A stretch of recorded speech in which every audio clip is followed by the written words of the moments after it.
Hi, everybody. David Noor. Want to welcome you to another monthly webinar we're doing. This one is focused on relationships reinvented. We're live on Facebook, LinkedIn, YouTube, X. We've got a great registration, great attendance for this. And in this session, I really want to talk about in this new year, and particularly, as we embark, as we get into the rhythm of the year, what are you doing to become more intentional? What are you doing to become more strategic? What are you doing to really think about relationships as a compounding effect in your efforts? So, I've got a deck together for us. So relationships reinvented. I've been thinking a lot about this idea of um, this operating system, kind of a relational operating system for particularly those highly relationship centric businesses. If you think of a professional service firm, most of us are not selling a product where you push the button and the green light comes on. We're selling relationships for a living. We're selling our people and our capabilities and our responsiveness and a lot of those quote unquote intangibles. So as the customers, as the prospective customers demands change and evolve, how will we continue to remain relevant? How will we think differently about what we're doing? So just to set the stage, a lot of professional service firms, I would say a lot of professionals are managing their relationships like it's still 2015. Your manual, right? Pieces of paper. Oh my God, where did I leave this business card? For our younger audience, business cards are these cardboard things that we used to hand out. And where did I leave that? And who was that person? Inconsistent, right? You cannot do this really well on a Tuesday and forget about it by Thursday.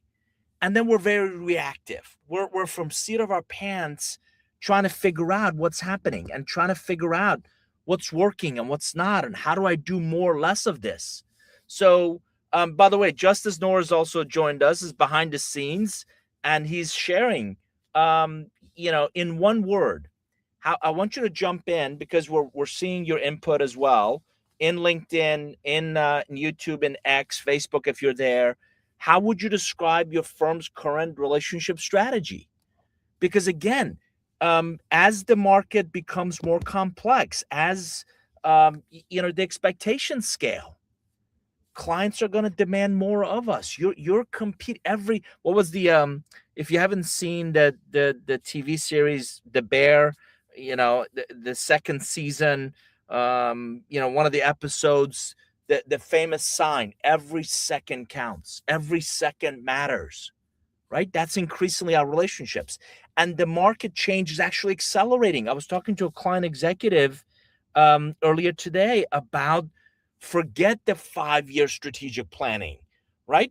This quarter, next quarter, the environment on the left-hand side is more complex than ever. You've got multiple stakeholders now on this buying committee that still might be one economic buyer, but he or she's got a whole lot of ears that people are talking in his or her ear. The decision cycles are getting longer. The competitors are much more entrenched earlier in the cycle. And the digital signals are just overwhelming. Like, how many different places can I get? And a lot of it is noise. But your approach to relationship management hasn't changed much. You're still relying a lot on memory. And I got to tell you, I can't remember what I had for breakfast today. So, how are you keeping up with all these things? Spreadsheets? They're not scalable. You're going to start sending things around. Well, we use Google Sheets. And okay, so who can see it? Who can edit it? Who can comment on it? And are you tracking, or CRM activity logs? We're going to talk about this. I got to tell you, I still see a lot of people confusing events and activities and emails and coffee with relationship progression, relationship depth. So if you're still relying on memory, spreadsheets, and CRM activity logs, I think you're in trouble. Your process is in trouble. So I love it. Let's see. Doug Lehman is here. In layman's terms, work in progress, too many words. Absolutely. Kyle, Kyle is working on the human operating system. Love this. Relationships harder to leverage today than 5 years ago. Yes, no, about the same. Justice sharing that? Absolutely. Kyle, absolutely. The big fan of the operating systems. The more we remove ambiguity, the better. You better believe it. Thanks for jumping in. Again, Justice is also asking, what's changed in your market? He's asking, and again, people are jumping in. More access to relationships, but harder to maintain trust without intentionality. So keep those going. We want to make sure those keep showing up here as well. Um, so the real constraint and what holds many firms back, again, left hand side, you got fragmented relationship intelligence, predominantly because we're just inundated with noise. You've got leaders that are consumed by delivery, right? Two sides to this coin. I've got to do sufficient business development to make sure the pipeline keeps going, but I also have got to deliver. If I don't deliver quality work, the rest won't matter. So your growth plans continuously depending on adding more headcount, adding more bodies. Ask any business owner, and they'll tell you the single biggest challenge in their business model is the people side. So you scale. Can you scale without leverage? If you try to do that, you create burnout. You create burnout in your best people, not growth. Hope a lot of times not intelligent and profitable growth. You just go through a lot of people that are doing the best that they can. And I'm telling you, I'm talking to partners in firms who are saying, okay, I came here to deliver. We're really good at delivery side, but I'm also being asked to bring in the business. And that balance is a real struggle for a lot of people. So the core problem we believe is that you don't have a relationship strategy. You have relationship activity. And a lot of people confuse the two, right? You have events and follow up and CRM and networking and, right? A lot of fragmented efforts. But what you have to hear is that that activity is not strategic leverage. There's no compounding value. And again, yeah, people are jumping in. Steve, sorry, you might be having audio issues. I'm here. I want to make sure, confirm we're good with audio. Um, Justice is jumping in with again question. What's your biggest constraints right now? Right, time, visibility, alignment, discipline. Right. Um, so thanks for responding to those. Mark Fonseca's jumping in. AI has no heart. They want authenticity, not artificial. Mark, you're exactly right. The way you and I connect with people one on one, I've yet to find an AI platform, AI environment that allows me to do that. But from a scale standpoint, love this. Mark is also jumping in with my clients want more human connections. Mark, I think that's going to increase.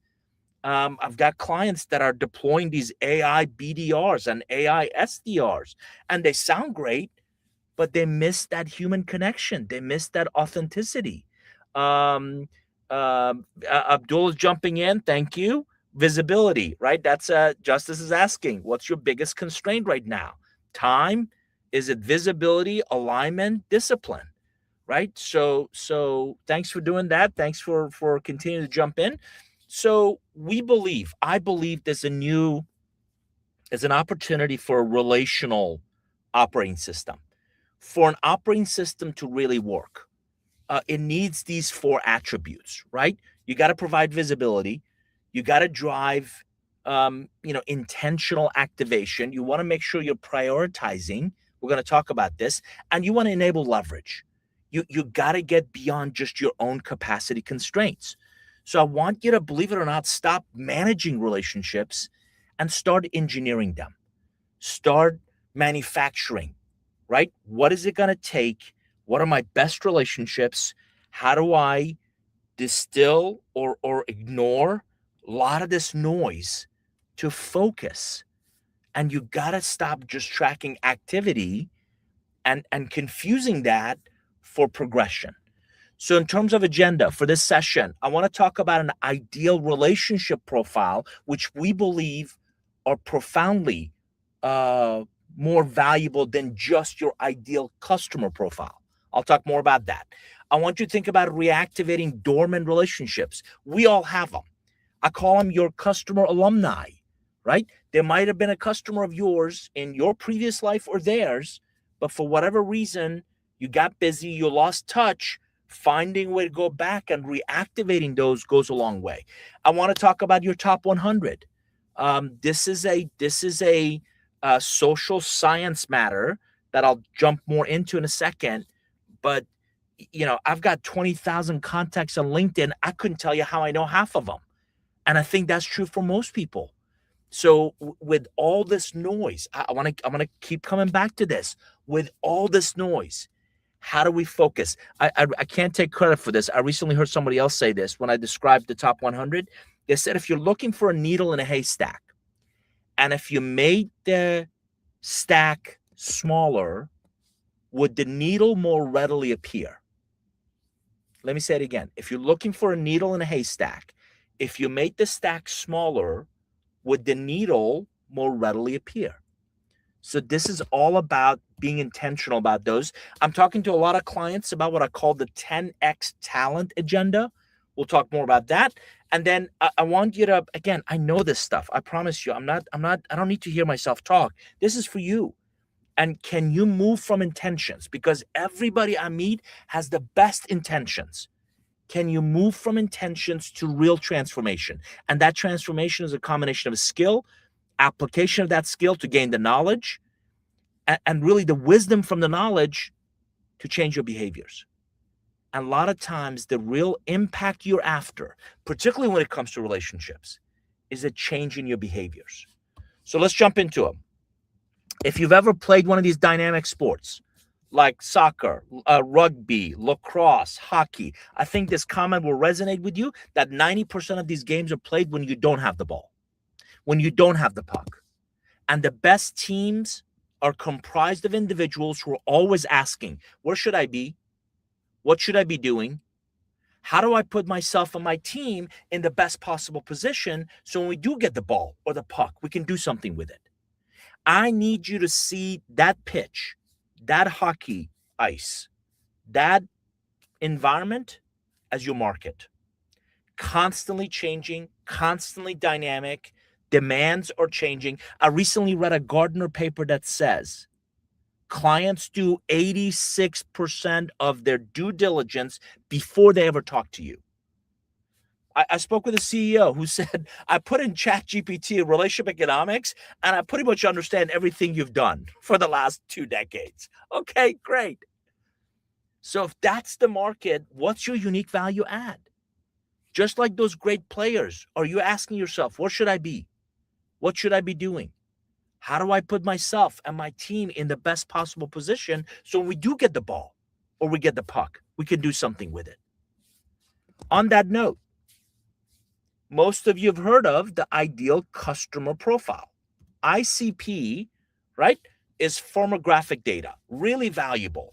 Company size, employees, revenue, geography, right? It's all about that focus. This is where, as a company, we're best suited to pursue. This is our best possible kind of choices for the best possible outcome that we're trying to gain.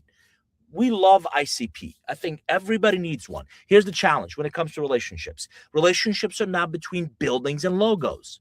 They're always between individuals.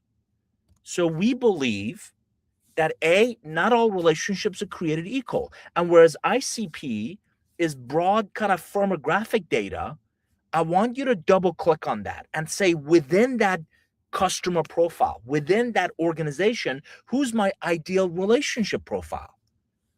Are they strategic? Are they particularly valuable, relevant to me? So just 3 attributes that you can think about. I love accelerants. So can this relationship accelerate my ability to get to my goal and help, right, drive the outcomes I'm after? Relationally, if you throw any challenge or opportunity, think about it a second. You throw enough time, effort, resources, you'll get there eventually.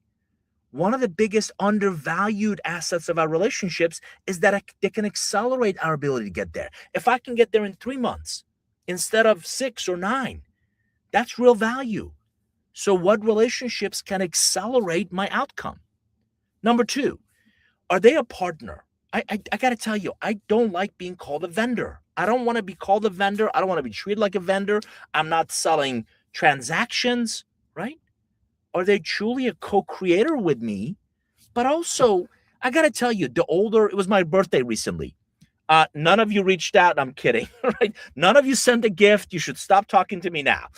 Um, it was recently my birthday. I got to tell you, the older I get, the less jerks I want to be around. Like who wants to go through life with just jerks? So I like clients who become friends. Now, you can't force that, but it just makes it that much more valuable, that much more enjoyable when they're not just strategically a co-creator with you of a unique value in their organization, but you like genuinely like hanging out with these people and you want to introduce them to your spouse. By the way, my spouse is a fantastic litmus test, right? Because she'll see things, she'll hear things, she'll that I don't. And by the way, people like me a lot more when they meet my wife, right? So people that clients that you feel good about working with, who also become friends, are invaluable. Last but not least, are they a growth catalyst? Do they extend your reach? Do they expand your capabilities? I love this one. Do your relationships, your most valuable ones, push you to become the best version of you? Do they push? We all need that because the arc of any job is about 3 to 5 years. Think about it a second. Most of us figure out what to do and how to do in that current job in about 3 to 5 years. And I wrote about this in Curve Benders, right? That refraction point, that you could also call it inflection point, is heavily based on the people that you prioritize and you're spending time with, and they're going to push you to keep being great. So once you identify an ideal relationship profile, my goal is always, okay, how do I go find 50 more of these people? And that's exactly what we're building in Avneer. This lookalikes of relationships that I value, relationships that are instrumental to my success, relationships that are relevant to me, relationships that I enjoy spending time with. I don't know about you guys. I don't want to spend time with people who suck the life out of me. That's just not enjoyable. That's not why I get out of bed. So this idea of ideal relationship profiles are really critical. Mark has got a great question. Can we filter LinkedIn to create our ICP? Mark, you can. Specifically, I think LinkedIn Sales Navigator allows you to really filter down, employee region, geography, employee size, a lot of those details. And I highly recommend it. ICP ideally is research based. It's not a gut feel or intuition. It's research based, and that ICP goes a long way in thinking through these things. So moving on. And if you got questions, comments, we're live. Facebook, LinkedIn, YouTube, X. Justice Noor is posting some really, really good questions in here that we'll talk about. Jump in. Questions, comments, anything you want me to clarify. Happy to do so. So I did this I was talking to another client about measuring what really matters. And I got to tell you, if you start thinking about relationships as a strategic asset, as a measurable asset, you can't, if you don't do that, you can't really understand their compounding effect. And I was telling them 3 things really matter.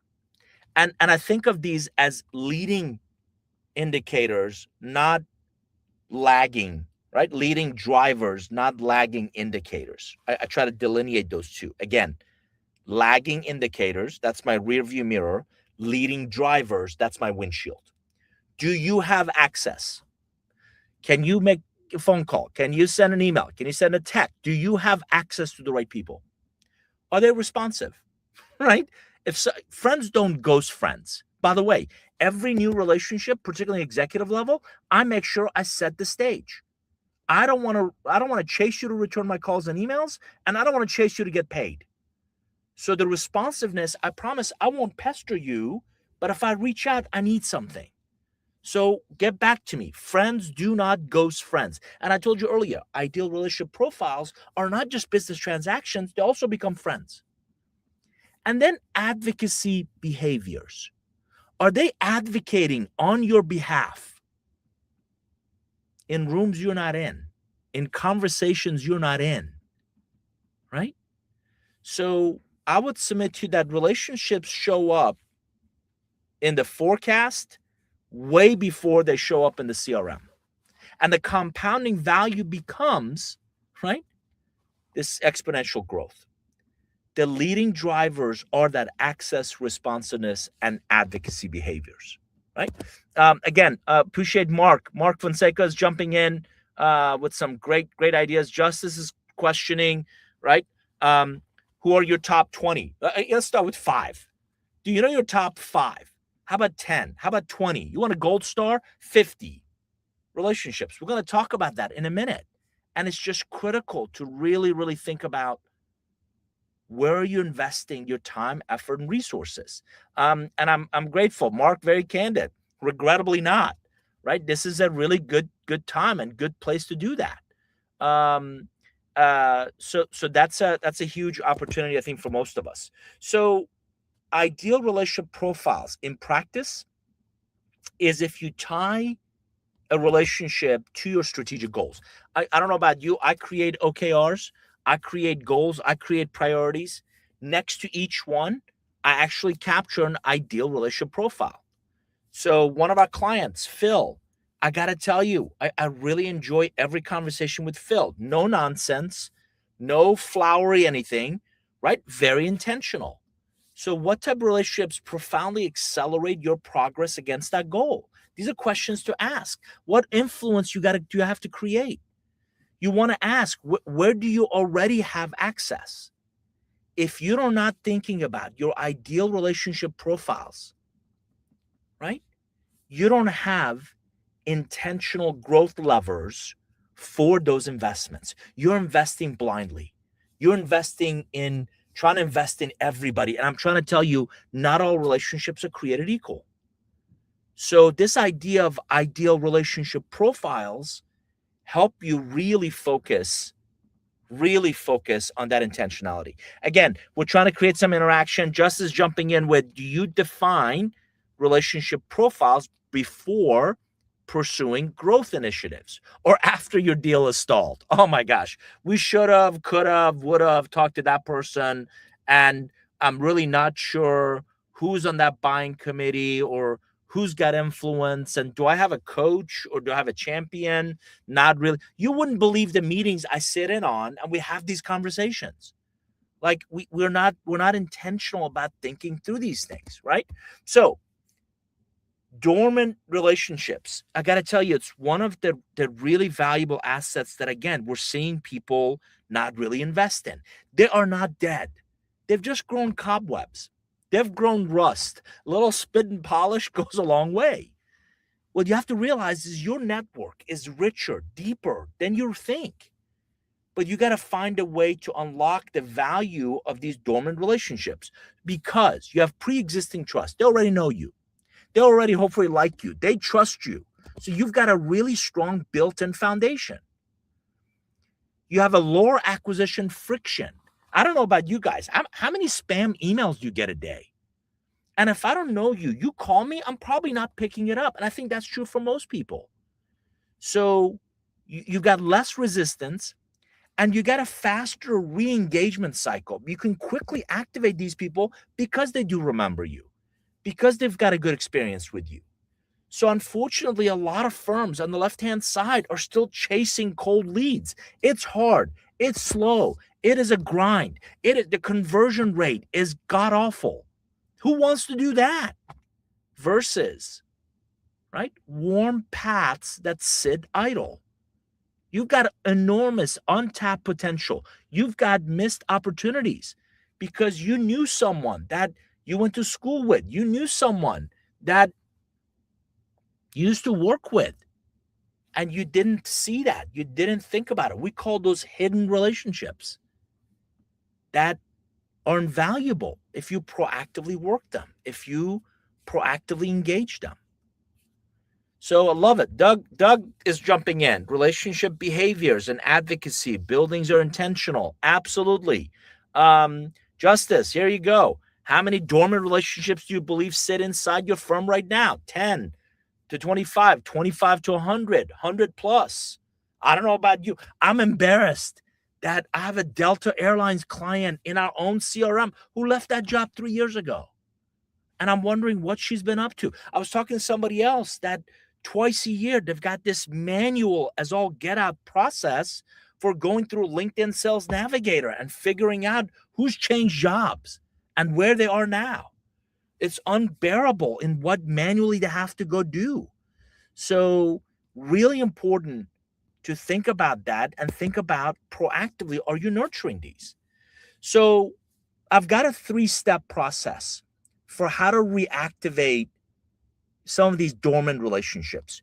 What's critical is you have to stay top of mind with insights, unique insights, not noise. There's so much noise in our market. I got to tell you, I hate, and I typically try to ignore this AI automated responses to my LinkedIn post. It's garbage.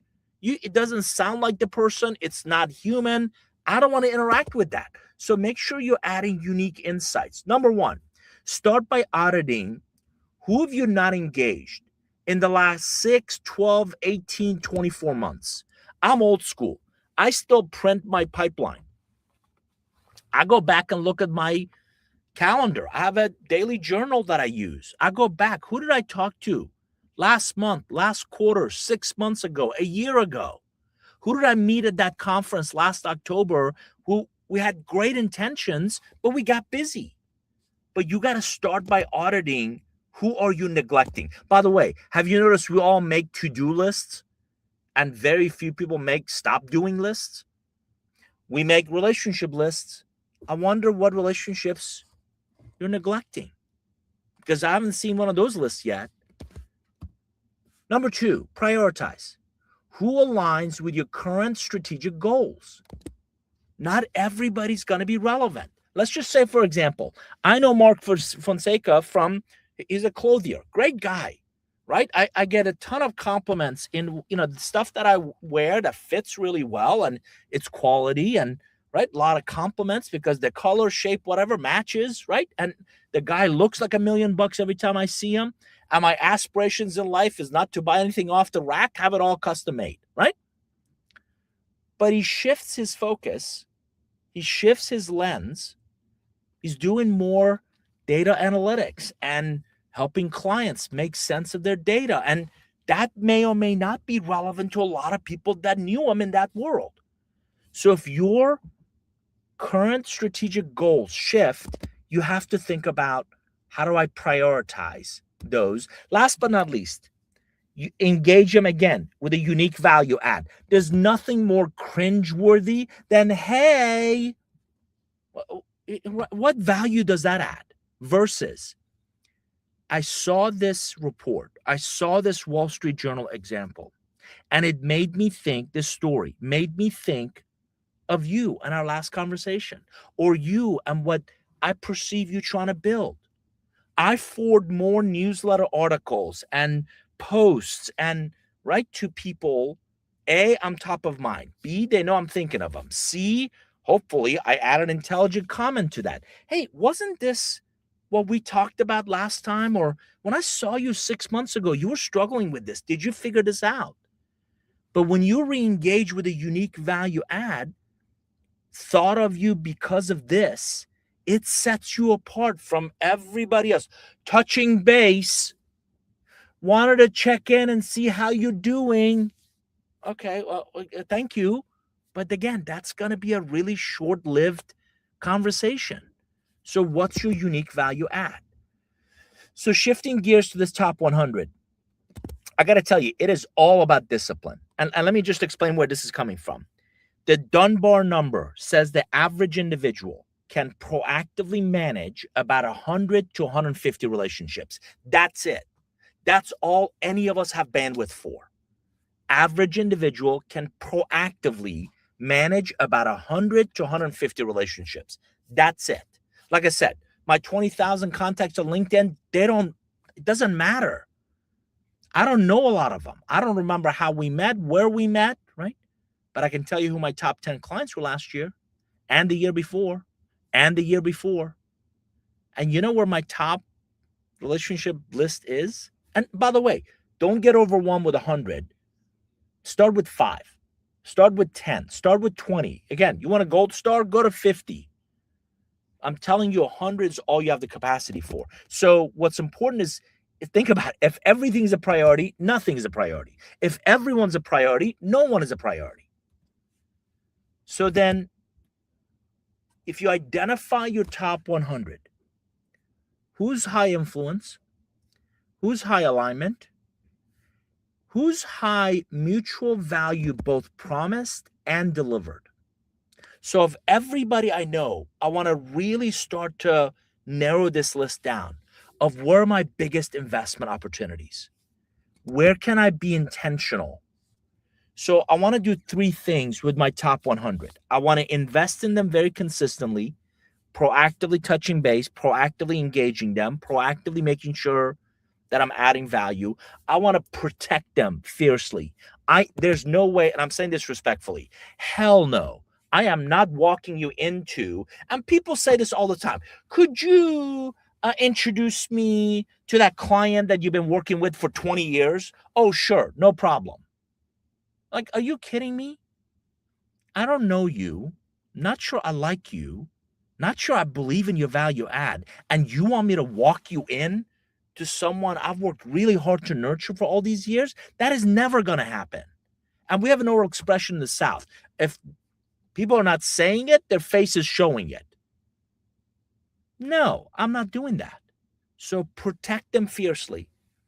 And then I want to strengthen them consistently, constantly. I want to make sure. So here's a pro tip for you. You know where my top 100 list is? On my bathroom mirror. Because when I wake up in the mornings and I'm getting cleaned up, I want to make sure I'm seeing. And by the way, some of you may remember John Madden, the football great. He had his pen and he would draw all over it. I've got on a string attached is a red pen. And what I'm always doing is I'm making sure that these relationships, I'm proactive. And you may have heard me talk about this. I've got a 3-touch rule. I'll invest 3 times without asking for anything in return. But I'm not chasing these people. So if I can't engage them, if I'm not seeing them on a regular basis, if we're not proactively working through an opportunity, I deprioritize them, almost like a Target logo, right? Who's at the epicenter? Who's at the next ring? Who's the ring after that? But I want to be intentional about the relationships I focus on. So invest in them consistently, protect them fiercely, strengthen them constantly. So if you cultivate a powerful, focused network, you become unstoppable. You remove friction. You get more things done. Focus on the focus. Not everyone. You cannot invest in everybody equally. So how do you then prioritize which relationships you're going to invest in? So from a tactical standpoint, I believe those 100 people, those 10 people, those 20 people, whatever your number is, requires you to answer 5 questions, right? And by the way, we're trying to build this into Avnia, right? What's the context of the relationship? This contact is strategic to me because fill in the blank. Goals. This contact is relevant to my desired outcomes because mutual value. Here's how I can help. One of the biggest challenges, people are always thinking, what can Kyle do for me? And I'm trying to tell you, that's the wrong way to think about it. When I meet someone, one of the things that's top of my head, top of mind, and I'm always asking, how can I help this person? How can I add value to them? How can they feel? It is not about you. It's about how they're better off because of you. So how do you ensure you're adding value on a consistent basis? 4, touch cadence. We have this built into Avenir today. Should I talk to this person once a day? That might be, hey, listen, All good things in moderation. Okay. Even nor too much of nor is too much, right? Is it once a week? Does that make sense? Is it once a month? Is it once every couple of weeks? Ask, hey, how often should we touch base? I just got off the phone with a brand new client and out of the gate. What do you guys think about reconnecting every couple of weeks and just getting caught up on both sides? So we got some great comments coming in. Let me jump in with Kyle. How do you maintain your pipeline of top 100, assuming there's movement? How does someone move into? Kyle, great question. So again, my strongest recommendation in doing this for a whole bunch of years, 100 tends to overwhelm a lot of people. So I would strongly suggest start with 5, 10, 20. Those are my most important relationships. These are the people that are my pipeline. Obviously, they're my existing customers first. This is a really good rubric, by the way. Here we go. Who are my top customers? Who are my top prospects? Who are my top partners? Think of referrals, recommendations. Who are top people in the market, media market, and who are the top relationships that I want to learn from, I want to grow through, I want to proactively nurture, right? So those 5 customers, existing customers, prospects, partners, market, including internal. Like if you have internal, who are the people, right? Sarah on our team, Cam on our team, they're critical. They're important to me in a huge way. And then in the market that I want to learn from, I want to grow through. I had lunch with someone yesterday I respect immensely. We met through the Thinkers 50 program in London. I'm out in the Bay Area for the next month, and we had lunch yesterday, and I just think the world of her. She's got a brand new book coming. She's gonna be my guest in the next couple of weeks on a LinkedIn Live. So those are examples. So I invest in them, Kyle. If they don't reciprocate, or if I don't see that it's mutual in value exchange, I simply deprioritize them. So that gives me a chance to prioritize someone else. Think of a customer. Well, you're working on a project. The project is done. There's nothing else there. So I want to stay in touch with them because you never know when the next project might come up, but I'll probably deprioritize them, prioritize somebody else. Or I talked to a prospect, a chief growth officer told me yesterday that their private equity firm has cut his budget, in thirds. He loves, working with me, but there's nothing there. So is he still important to me? Sure. I'm just going to deprioritize him so I can prioritize somebody else. And again, Kyle, we're trying to do this dynamically in Avneer, so you don't have to manually try to keep up with people. Thanks for the question. Keep them coming. Sarah Radcliffe is in the house. Lately, the people I already know, especially with how disconnected or desensitized people are these days with new connections. Sarah, I think most people put up now because there's so much bombardment, there's so much noise. They put up this shield. And I think that's what you're referring to. Like, I don't know you. I love what I heard someone say, an executive on a panel said, the only way you're going to get in my office or on my radar is through someone I trust. The company's spam filters, if you send a cold email, no way that's getting through. Number 2, not picking up his phone, is not as an office, it works remote and all that jazz. So the only way you're going to get on his radar is through a source, someone he trusts, right? So thanks for jumping in. Please continue to do so. Justice is coming in with, here you go. Who owns your top 20 relationships, the firm or individual partners? Right now, if you're a single shingle or if you're, a 2 or 3 person outfit, that might not be a big issue. But again, a bigger audience, bigger group does this. What I want you to do is stop being reactive and start again engineering, right? This is how relationships move from reactive. The last one was an influence map. And this is an important one, right? Where they sit. Are they a center? Are they a node? Are they a connection? Because you'd also know this. The traditional org chart on the right often shows us the formal hierarchy in any company, especially if you're working with B2B environment, any company, org chart on the right. Guess what? The influence network on the left, the informal power, profoundly more impactful. We all know that right is not how things get done. Because on the left, right, the CEO's son-in-law is in the company and they spend weekends together, or they went to an event together, and right. So what you understand, the left-hand side is built on trust and expertise and relationships. The right-hand side, titles and reporting lines, right? So Nat Pham is in the house. Nat Pham is in the house, jumping in with, during the process of warming up dormant relationships over several months, how do you know you've made enough deposits to make the intro ask? Nat, in the words of the famed philosopher Britney Spears, I don't try to overthink it. I ask. Now, you can't be you, but I actually ask, have I have I nurtured our relationship enough? Have I invested, have I added enough value to your world for me to ask a favor of you? Absolutely. Oh my gosh, you've been great.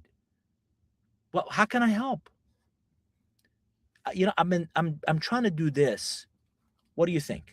So I don't, pro tip, Nat, I don't typically ask for an introduction first. People still, Sarah said it, they're still reluctant in doing that. So I ask for their ideas. I ask for their insights. I ask for their perspective. I ask for, here's what I'm thinking. What do you think? Here's a blog post. Here's an idea. Here's a framework that I'm thinking. What do you think? I might invite them to an event and ask them to bring someone. Hey, we're doing this thing. I've got a table. Would love to have you come and just bring somebody that you think would value being there. I'm getting together this small group for dinner. Bring somebody, right? So Nat, that's how I've typically done it, and that's what's worked for me. Again, Doug's jumping in. Value add, 100% defined, is relatable and timely context. Absolutely. Justice got another good question. If your board asks you, or your investors or your colleagues ask you to quantify your relationship strengths, could you? Could you? And if so, what does that look like? So we're going to talk about that in a second, right?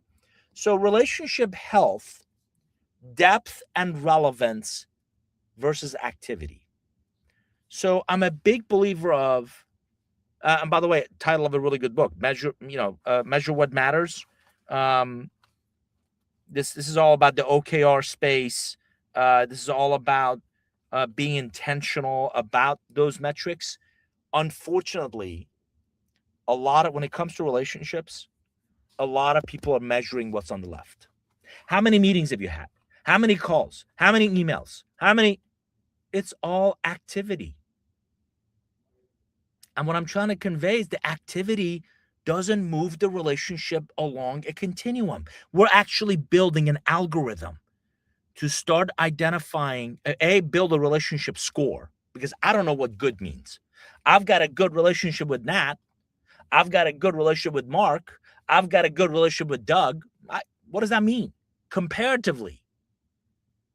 And where are they on a continuum? So instead, what I want you to think about, and again, we're trying to do this in our platform. Can you measure the relationship health? Are they responsive? Do you have engagement? Is there real sentiment? Are they nicer?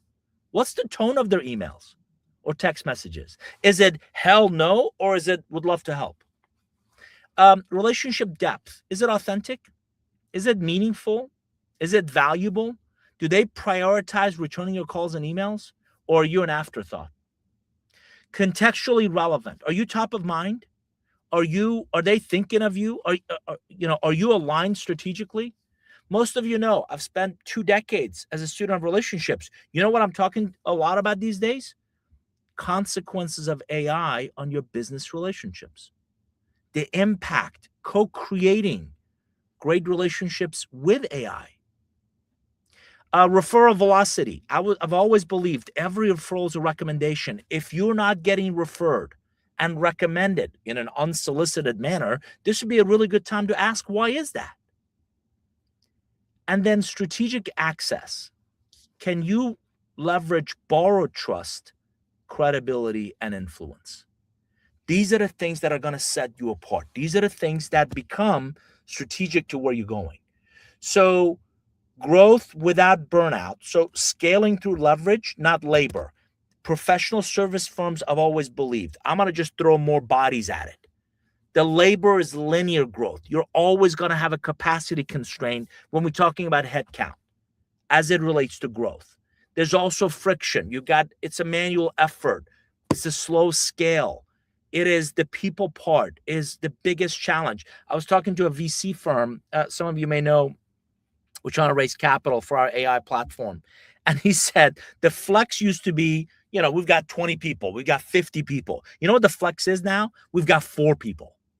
And look at how much we're getting done with 4 people. So enormous shift to leverage, because visibility creates leverage. Leverage reduces friction. Leverage is all about exponential growth. The better relationship leverage drives more growth. I want low friction. I want efficiency. I want scalability. This is how you don't burn people out, including yourself. So as I said, I've been talking to a lot of clients about this idea of a 10x talent. So let me just quickly explain what I mean by this.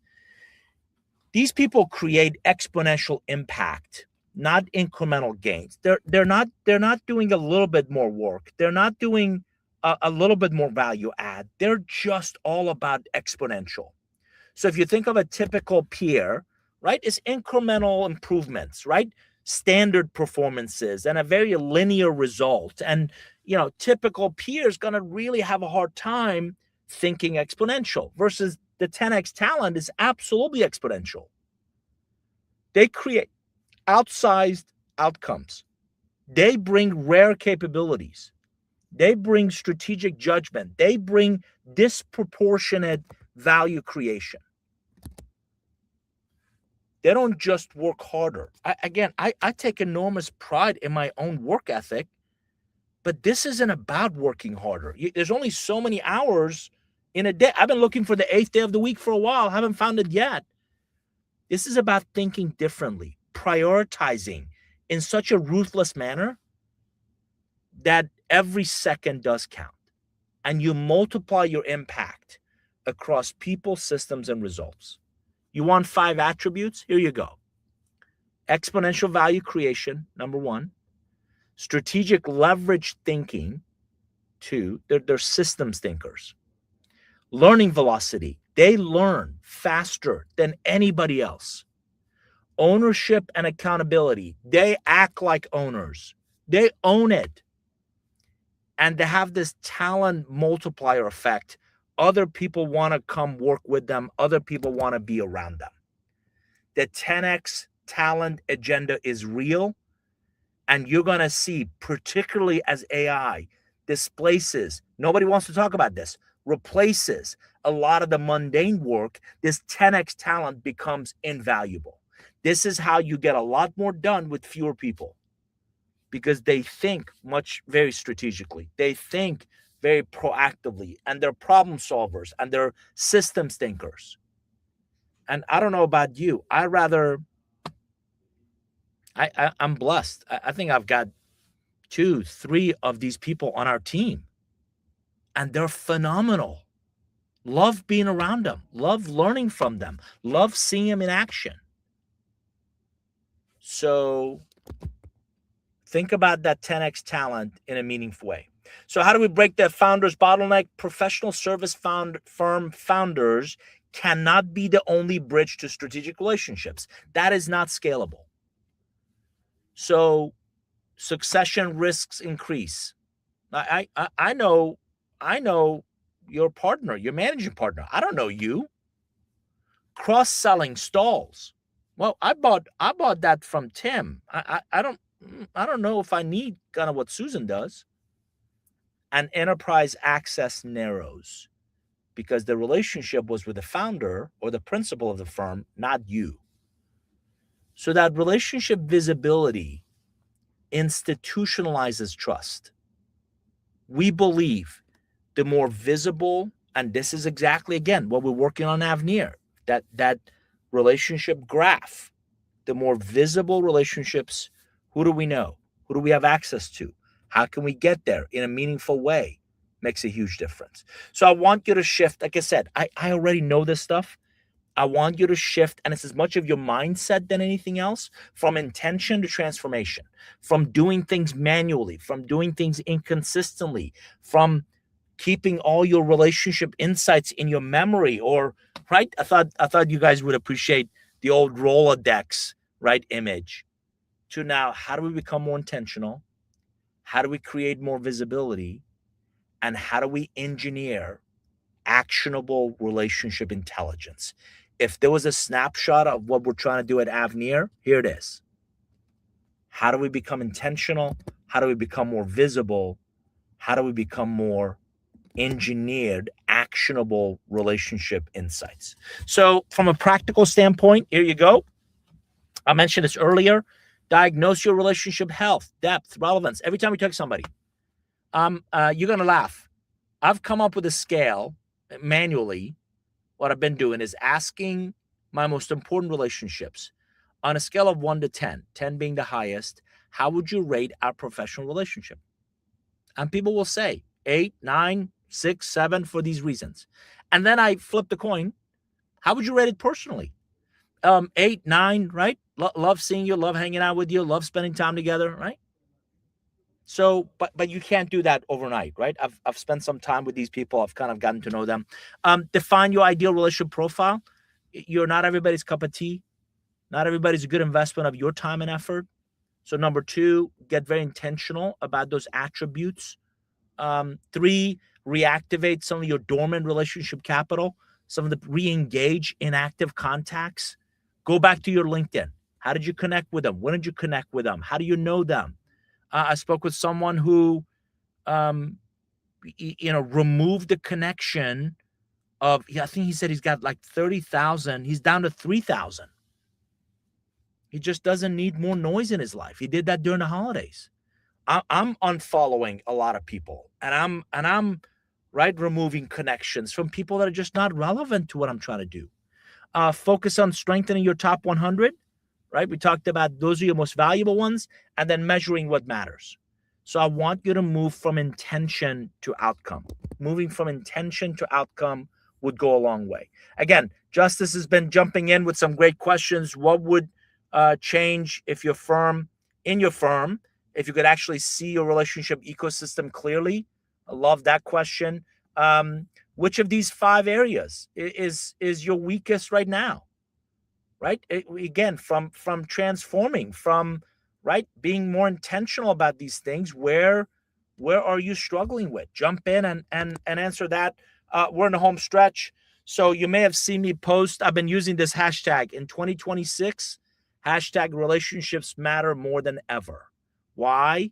The traditional pipeline model is lagging the pace of business. So a lot of times trust is built before your first meeting. Your access determines your velocity.